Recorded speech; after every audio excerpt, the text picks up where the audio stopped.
사랑하는 새나 친구 여러분 안녕하세요. 여러분과 함께 월요일 말씀을 나눌 신현민 전도사입니다. 여러분은 각자가 가장 소중히 아끼는 물건이 있으신가요? 어떤 친구는 운동화를 소중히 여기는 친구도 있을 것이고 어떤 친구는 휴대폰을 소중히 여기는 친구도 있을 겁니다. 되돌아보면 그 소중한 물건을 갖기 위해 얼마나 많은 시간과 노력과 물질을 투자했나요? 몰라도 굉장히 많은 것들을 쏟아부었을 겁니다. 저는 소중히 여기는 물건이 크게 있지는 않습니다. 그런데 결혼을 하고 아이를 낳고 보니 이 아이가 제게 너무나 소중한 존재가 되었습니다. 그래서 이 아이의 일거수일투족이 제 모든 관심사가 되었습니다. 먹는 것은 뭘 만들어야 할까? 입는 것은 뭘 줘야 할까? 노는 것은 뭘 해야 할까? 등등등. 그런데요, 이런 생각이 들었습니다. 이스라엘을 바라보시는 하나님의 마음이 이와 같지는 않을까? 하나님의 백성답게 살게 하려면 무엇을 알려줘야 할까? 서로가 어떻게 함께 살도록 해야 할까? 무엇을 멀리하도록 가르쳐야 할까? 등등. 모든 율법은 이스라엘을 향한 하나님의 애정이자 사랑입니다. 우리에게도 마찬가지입니다. 이 모든 말씀은 우리의 삶을 붙들어 주시는 하나님의 은혜이죠. 오늘의 주제는 남다르게 살 책임입니다. 오늘의 말씀은 신명기 23장 15절에서 25절입니다. 만약 어떤 종이 내게 와서 숨으면 그를 주인에게 넘겨주지 마라. 그가 네 성문들 가운데 가장 좋은 한 곳을 택하게 해 너희 가운데서 너와 함께 살게 하고 너는 그를 학대하지 마라. 이스라엘 사람이면 남자나 여자나 성소에서 몸을 팔지 마라.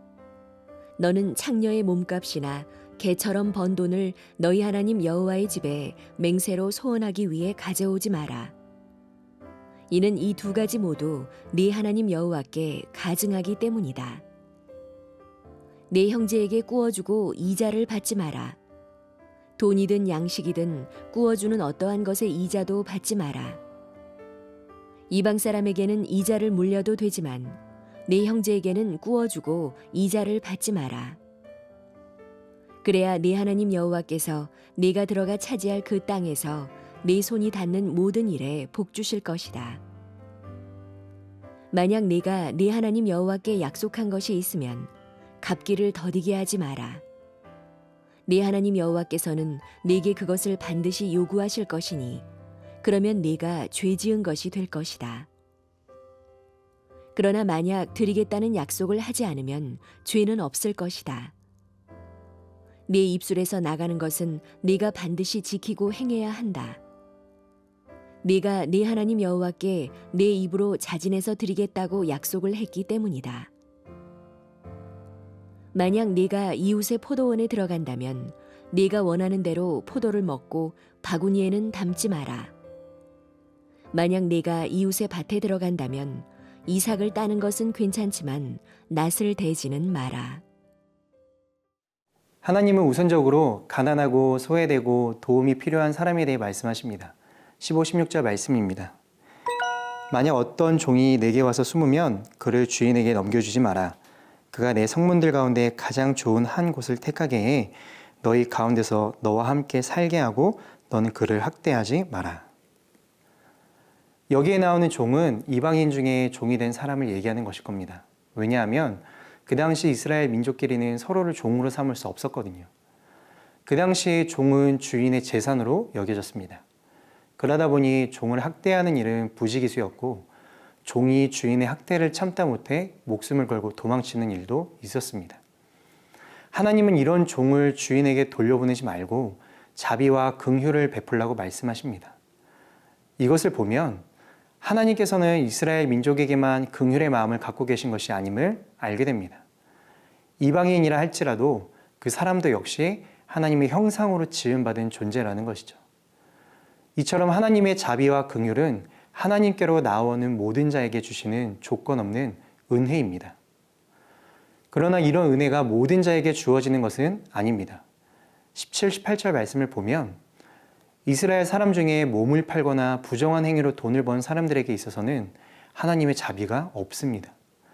그들이 번 돈은 하나님께서 가증하게 여기신다고 하십니다. 가증하다는 말을 좀 더 와닿게 표현해 보면 구역질나고 혐오스럽다는 말입니다. 이방인이라 할지라도 은혜를 입을 수 있는 반면 하나님이 택하신 이스라엘이라 할지라도 하나님의 마음에 가증한 일을 하는 사람들을 하나님께서는 기뻐하지 않으십니다. 그런 사람이 드리는 예물은 눈길조차 주지 않으십니다. 새나 친구 여러분, 우리는 하나님께서 택하신 자녀이지만 그렇다고 해서 내 마음대로 내 방식대로 살아가고 예배드려도 하나님이 모든 것을 괜찮다 여기실까요? 그렇지 않습니다. 우리의 삶 속에서 혹여 하나님께서 가증하게 여기시는 마음과 행동은 없는지 우리는 날마다 점검해야 합니다.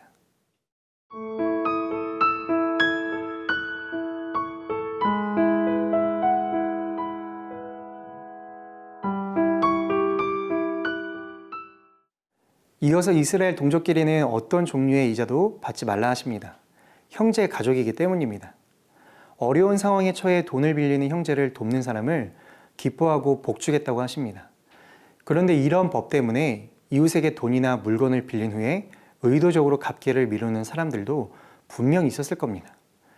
이스라엘이 취하는 이런 얄팍한 행동을 통해 그들과 하나님 사이에 뒤틀려 있는 관계를 꼬집어 말씀하십니다. 21절 말씀입니다. 만약 내가 내 하나님 여호와께 약속한 것이 있으면 갚기를 더디게 하지 마라. 내 하나님 여호와께서는 내게 그것을 반드시 요구할 것이니 그러면 내가 죄 지은 것이 될 것이다. 하나님께 약속한 것이 있음에도 그것을 지키지 않고 미루는 것은 하나님 앞에 죄가 된다고 하십니다. 우리가 하나님께 약속하는 것이 뭐가 있을까요? 하나님, 이번 시험 잘 보게 해주시면 그게 정말 열심히 나갈게요. 하나님, 나 이거가 필요한데 이거 주시면 정말 진짜 하나님의 영광 위에 사용할게요.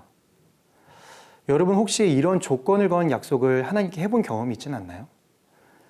우리가 하나님께 이런 조건을 건 약속을 해도 때로는 하나님께서 들어주시기도 합니다. 그런데 이런 기도를 하는 게 잘못이 아니라 그렇게 스스로 약속을 해놓고도 지키지 않는다면 그것은 하나님을 이용하는 꼴이 된다는 것이죠. 이스라엘처럼요. 이웃의 포도원에 들어가게 될 때 그 자리에서 먹는 것은 괜찮지만 비축해 오지 말라고 하십니다. 만약 우리가 지금 남의 농가나 과수원에 들어가서 따먹는다고 하면 범죄 행위가 될 겁니다. 하지만 하나님은 이스라엘에게 극심하게 빈곤한 사람들을 위해 베풀 수 있는 것을 열어두게 하셨습니다. 우리의 삶도 이와 같아야 합니다. 물질이든 재능이든 우리에게 허락하신 은혜를 가지고 세상 가운데 선을 행하고 은혜를 나누어야 합니다. 그래서 소망 없이 살아가는 사람들이 우리를 통해 하나님의 긍휼과 사랑을 맛보고 참 소망을 찾도록 해야 할 책임이 오늘 우리에게 있음을 기억해야 합니다. 함께 기도하겠습니다. 하나님 감사합니다. 오늘도 하나님의 말씀을 통해 우리가 하나님의 자녀로서 이 땅 가운데서 어떻게 살아야 하는지 우리에게 있는 책임이 무엇인지를 함께 말씀을 통해 배웠습니다. 하나님 오늘 이 하루 가운데 우리가 그 책임을 다하며 하나님의 말씀을 행하며 살아가는 하루 될 수 있도록 인도하여 주시옵소서. 예수님의 이름으로 기도합니다. 아멘.